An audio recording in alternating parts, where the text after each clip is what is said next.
What if the reason you felt stuck, exhausted, and restless isn't because you're doing something wrong, but because you've outgrown the way you're defining success? In this episode, I'm joined by Molly Asplin, who is a former high achieving corporate leader turned executive and life coach who helps ambitious women slow down without losing momentum. So, together, we talk about burnout, identity, and what happens when your drive outpaces your joy, and how redefining success can completely change the way you work, lead, and live. Come join us. Hey, y'all, I'm your host, Courtney Cecil, and welcome back to the Life Management System. Inside this episode, I'm happy to welcome Molly Asplin, who's coming to you from Minneapolis, Minnesota. So, Molly is a high performance coach, and very apropos to the name of her podcast, The Modern High Performer. So, true to what it implies, Molly helps ambitious working moms break from the hamster wheel by establishing sustainable rhythms that foster personal and professional growth. You can fill in the blanks on why she's here. So, Molly, welcome to the Life Management System. Oh my gosh, I'm so happy to be here. Thank you for the Yeah. awesome intro. Yeah. Okay. So let's start with your story. I think it's really going to help frame for people what you bring to the table and what led you to get into high performance coaching. So you spent essentially a decade in corporate yourself and then called a huge timeout in life, Yeah. which led to you resetting your own career. Tell us what led to that pivot. Yeah. So I was in corporate finance. My background's in finance and accounting. And so I started my career in accounting and at a large corporation here in Minneapolis. And I really thought that's what I would do forever. I was like, I'm going to climb and I'm going to stay at this company. And, I'd seen people kind of doing that, going ahead of me, awesome people. And I'm like, that is going to be my path. And I was, I don't know, 7 years in, and I just started to feel like this is not it for me. And I don't know what is, but my work didn't feel meaningful. I didn't feel like I was making a difference is what it kind of boiled down to. And I would drive to work in the morning just feeling like there's got to be something different for me. And I feel like I was so far removed from the end user. And I think a lot of people in corporations are, unless you're like on the front end in sales. And so I moved around within the company, was getting promotions, relocated to Nebraska for a bit, came back, then got into the sales job function because I'm like, if I can be closer to the customer, I think that's going to help. And so part of my story is just trial and error of, is that it? No, it's not it. And I just kept kind of thinking like, this is going to be better. And now that I'm managing people, this is going to be better. And at the end of the day, I just did not feel like that that line of work was matching with my strengths, if that makes sense. Like I felt like I had so much more to contribute to the world in a more meaningful way that I just knew I needed to do something different. And so that's what led me to the pivot. I want to share one more story that I think will resonate with your audience, Courtney, is when I was going through all this like questioning, I sat down with one of my corporate mentors, someone that I really looked up to. We were in the corporate cafeteria and I was like, you know what? I don't feel excited about what I'm doing. I don't feel passionate. I'm like, kind of forcing it every day.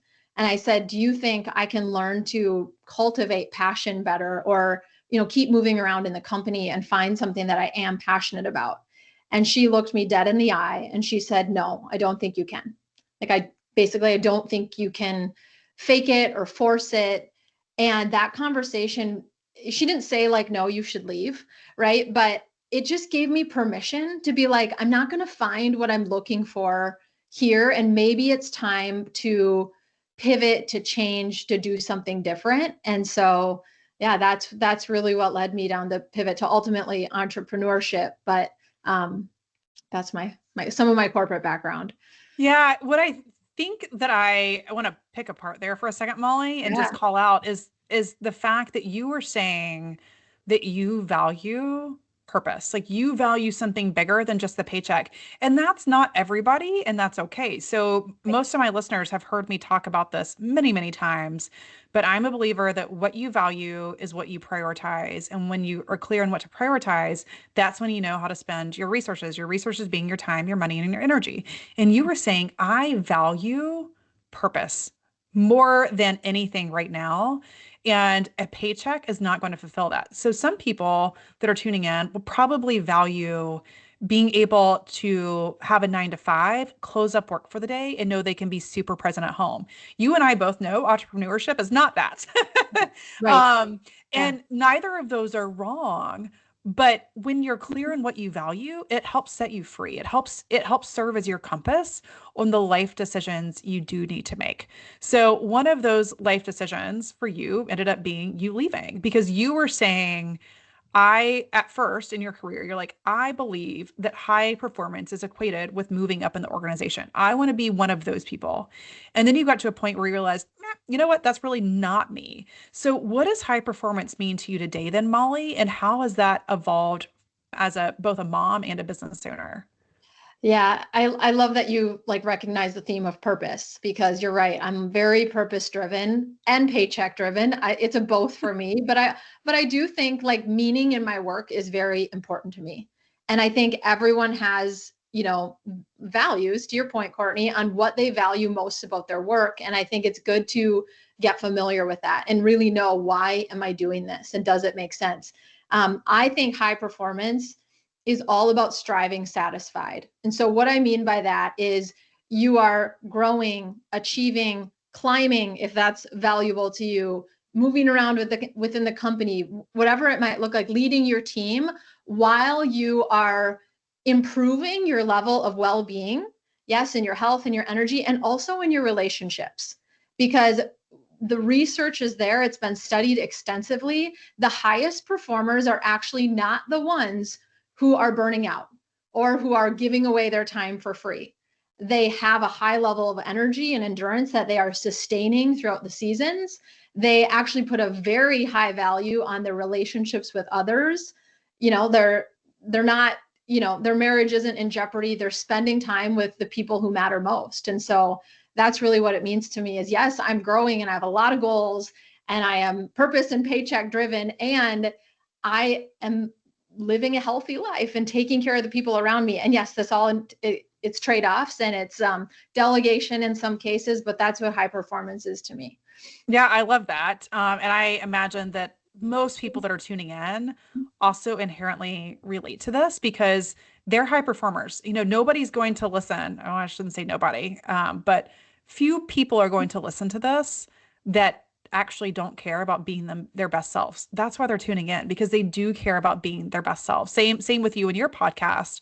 So, for these women who are no doubt also attracted to achieving, whatever achieving means for them, even if that means climbing, they're probably feeling on that same hamster wheel that you were. So, would you coach women to slow down without feeling then like they're actually going to fall behind? Yeah, this is a golden question, and it's hard for people to do. I think they understand they need to do less, but then when it comes to looking at their life and their calendar and all their responsibilities and their inbox, it's like, how do I actually do this? And I like to think of a burner analogy. And if you have a gas stove and you are lighting up all the burners, all of them are a little bit less energy. Some might be even really dim versus if you just turned on two or if you just turn on the middle one. And so it's this idea of if you can really get clear on what your priorities are for that season, what matters to you, what doesn't, you are going to have a lot higher performance in those areas. And so I can just give a couple examples that I think will hit. I had a client who always thought she had to go to like any social gathering that she was invited to. She's got high FOMO. She wants to be in the rooms, but we stripped it back and she was like, I just want some weekends where I could like paint my living room or watch a movie with my spouse or not be going at this crazy pace. And so she just stopped going to not all the social gatherings, but selectively choosing.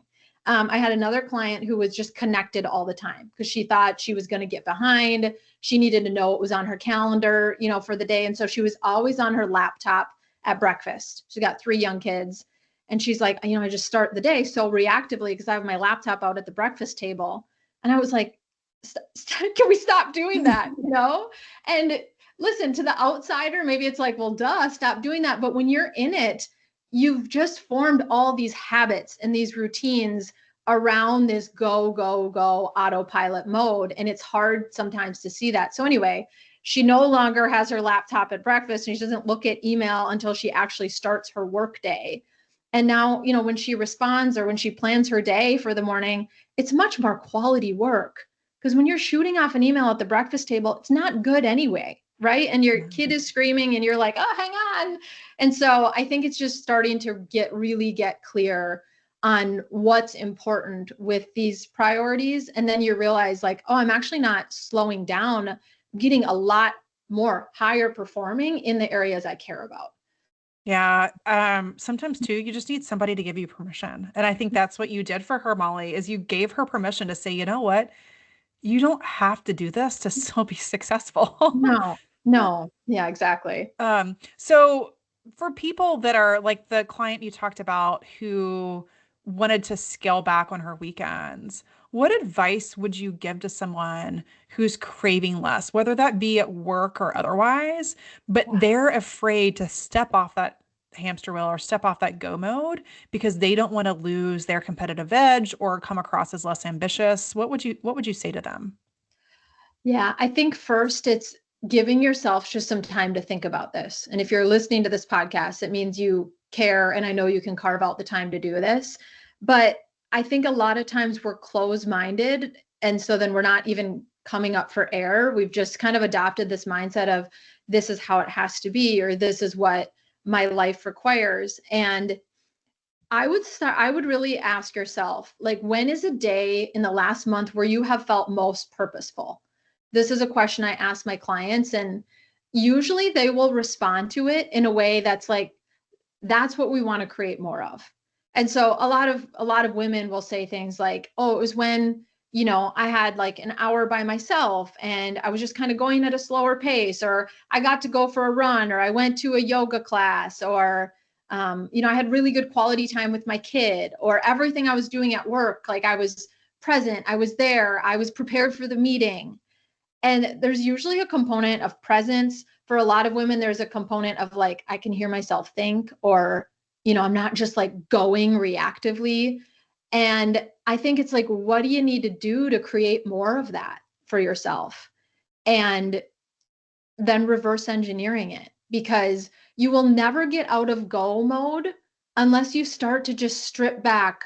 Okay, what do I actually want the day to look like? Or another great exercise is future self. Like, you know, ideal state, ideal world, what would your days look like? How do you want to feel? And then just starting to build more of that in. And I know this stuff can sound cliche, but it really does work. I mean, it's how I design my days. It's how my clients design their days. Even if you're in a W-2 job where you're climbing and there's a lot demanded of you, you do have the power to start bookending that day better, or start saying no to some meetings, whatever it might be. I love that you called out your future self. That is, I call it working right to left, but it's the same thing. Yeah. So one of the exercises I send my clients through is starting with the end in mind. When you're retired, what does that look like for you? And then we're Mm. going to back up from there. We're going to back up and say, okay, now what does your relationship with your kids look like? What is how present are you with them or not when they've moved out of the house? What does that look like? And we continue to pull that thread because it really does just unlock so much about the decisions you need to be making, to your point, Molly, to be quote unquote more purposeful today. Yeah. So when you think about yourself, I always use the word like intention. I want actually I onboarded a client last week and she goes, I was asking her, okay, on a scale of 1 to 10, how intentional do you believe you are at X, Y, and Z? And we walk through the list and she goes, I see what you're doing now. She goes, and she's so impressive. Like so impressive. And I was anxious about my ability to even support her because she's already so dialed in so many places. But the intentionality tends to be missing for her and for many of the people I work with. Mm-hmm. So when you think about yourself and your word purposeful is a lot more heart aligned. Sure. When you think about that purposeful heart alignment, what choices have you made lately that might have felt a little scary, but just feel like completely aligned with what it is that you're trying to create for yourself?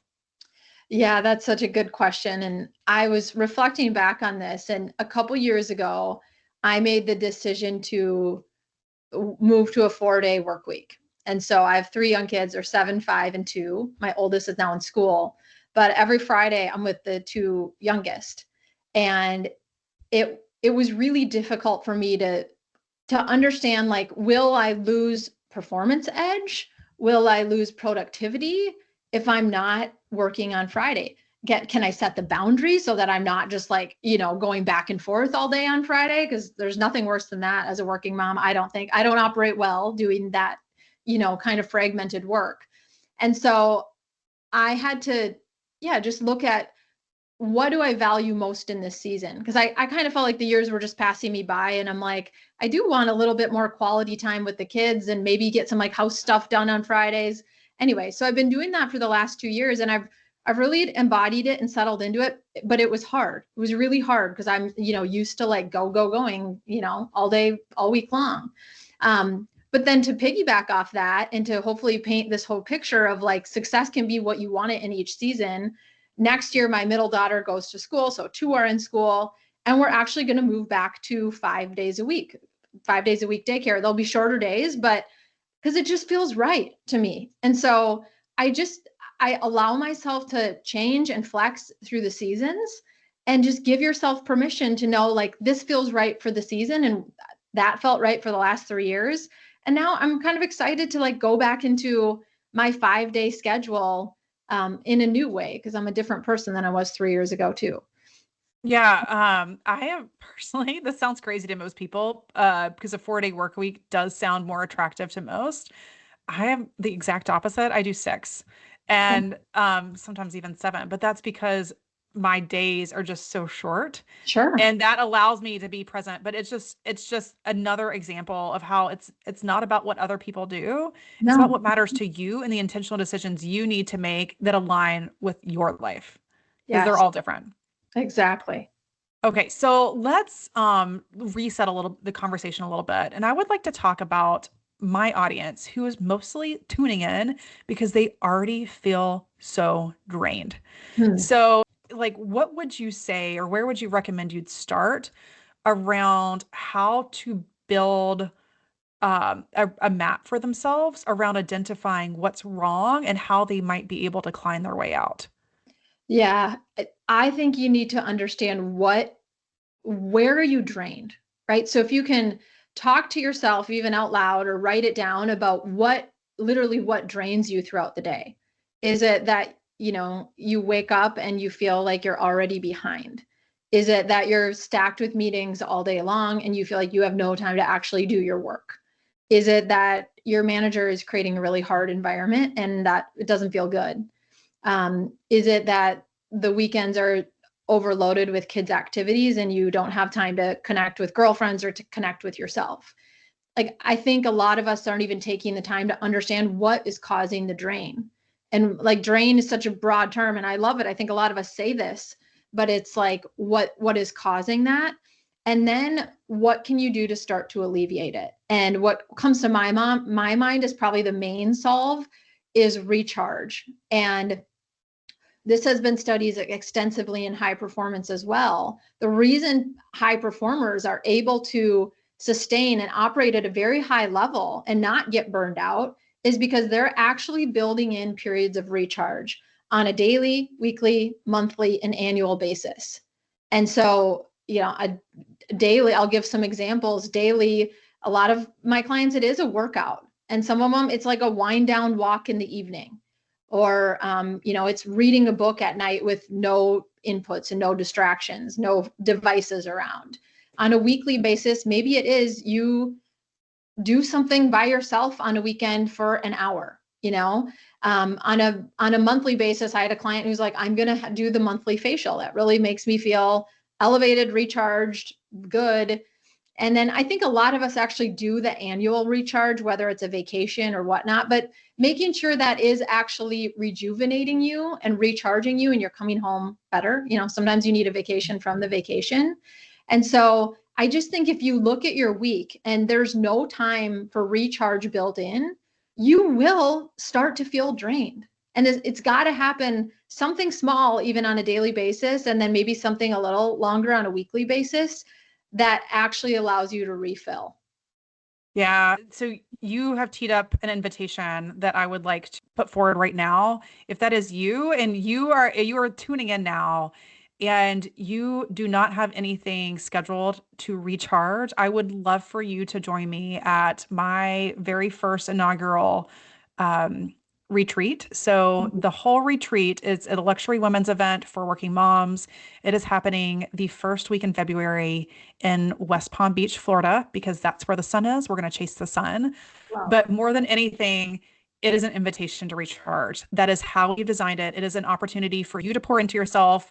There is 4 floors of spa at this oceanfront resort we are staying in. I'm going to link everything in the show notes. So know that there is an opportunity there if it is not something you have prioritized yourself for yourself yet. But as Molly said, just, the annual thing isn't enough. Like you also have to be so intentional about doing something every single day. So Molly, the last meaty question before we get to our lightning round questions. Here we are at the start of the new year. What do you want to give working moms permission to do, which is something you have brought up several times on this past half hour? What do you want to give working moms permission to do differently in 2026? Especially if they were feeling extra exhausted or misaligned. I want to give you permission to start and end your days differently. And I know that sounds maybe too tactical, but I think tactical oftentimes gets results, and I like specific. And so if you can start, especially your first hour of the workday, without email, without pings, and get into more planning mode or maybe more strategic work, you're just going to notice your needle drive so much farther each day. And then likewise, ending your workday and ending your day in a way that prepares you better for the next day, that helps you reset, that helps you recharge, perhaps. I'm just such a fan of bookending. And I think it's actually a more effective strategy than just getting a new pretty planner and trying to revamp your whole life. Like if you can start with that going into the new year, I think you're going to feel some success right off the bat. It's a habit too. You're A habit. essentially forming a habit. It's Yep. a habit, right? Okay, and a boundary for that matter for most people. Okay, so Molly, to bring us home, let's move on to our lightning round questions, which I ask every guest that I host. The first one, what's your go-to stress busting activity?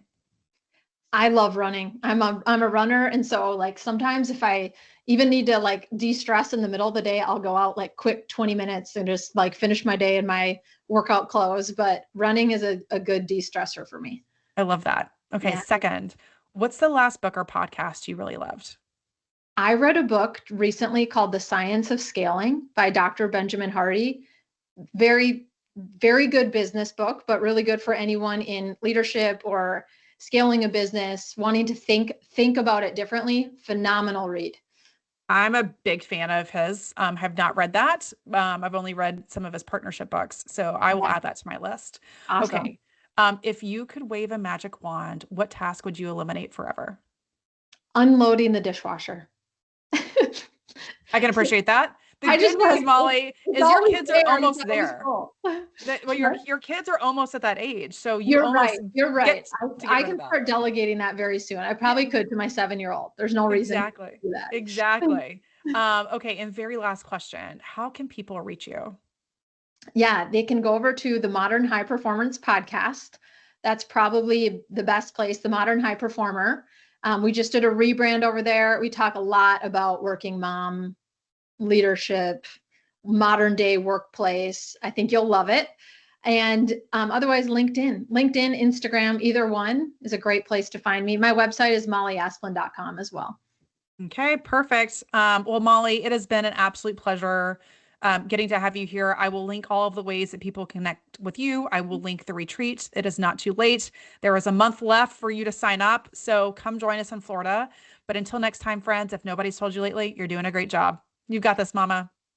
If this conversation made you rethink how you're spending your time and energy, watch the next episode. I walk you through exactly how to audit your work calendar so you can stop giving yourself away for free and start protecting what actually matters. It's linked right here.